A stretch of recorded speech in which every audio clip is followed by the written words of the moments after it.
સુરતની પાંડેસરા પોલીસ દ્વારા ગાંજો પકડી પાડવામાં સફળતા મળી છે। સુરતની પાંડેસરા પોલીસ દ્વારા 20 કિલો ગાંજા સાથે એક મહિલાની પણ ધરપકડ કરવામાં આવી છે।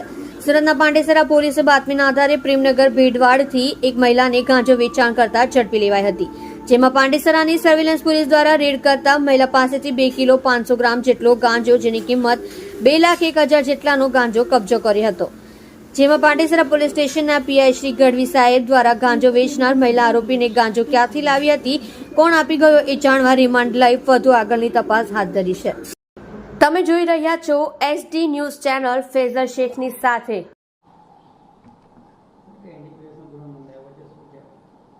નો ડ્રગ્સ સુરત અનુસંધાને માનનીય શ્રી પોલીસ કમિશનર શ્રી અનુપમસિંહ ગેહલોત સાહેબ તથા સેક્ટર શ્રી ડામોર સાહેબ તથા ડીસીપી શ્રી ઝોન 4 તથા એસીપી એચ ડિવિઝન સાહેબના માર્ગદર્શન અને સૂચના મુજબ પાંડેસરા પોલીસ ટીમ નો ડ્રગ્સ બાબતમાં કાર્યરત હોય અને ડિસ્ટાફને એવી હકીકત મળેલી હતી કે પ્રેમનગર ઝુંપડપટ્ટી છે, ત્યાં કોઈ એક મહિલા છે જે ગાંજાનું વેચાણ કરી રહી છે।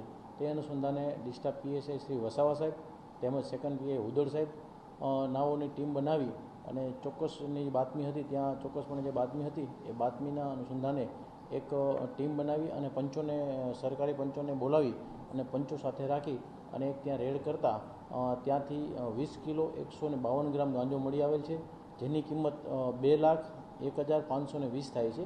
તે કાયદેસર કાર્યવાહી કરવામાં આવેલી છે અને આરોપીને વધુ રિમાન્ડ માટે કે ક્યાંથી લાવી છે, શું છે વિગત, એ વધુ વિગત માટે એના રિમાન્ડ મેળવવાની તજવીજ હાથ ધરવામાં આવેલી છે। આરોપીનો ભૂતકાળમાં એક 2022માં કામરેજમાં એક ગુનો આરોપી ઉપર દાખલ થયેલો છે, તેમાં એ જામીન ઉપર છે।